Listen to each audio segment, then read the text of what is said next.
thought it might be easier to show you instead of typing up instructions.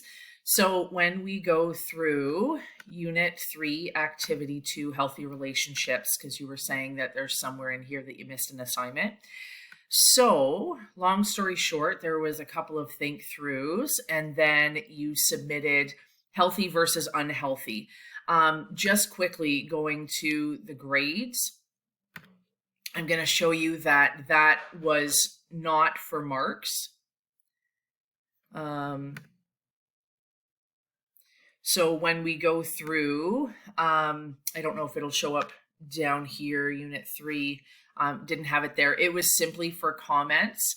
So I'm not sure how to show you that without showing everyone's grades. But long story short, it was just for feedback because this was going to help you with this down here. So as we go through some more think abouts, this is the assignment that was for an evaluation. And I don't think I've graded this yet.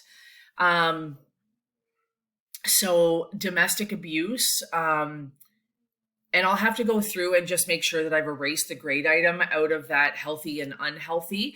I'll go through your account, but this was the assignment that was for marks. It was the dealing with domestic abuse and intimate partner violence. So that was in Unit 3, Activity 2, and this one was for grades. But again, I'm not sure I've marked that. So I'll go back through and make sure that in your view that there was no marks associated with the healthy and unhealthy template. It was simply to build up information so that we have it for this particular assignment.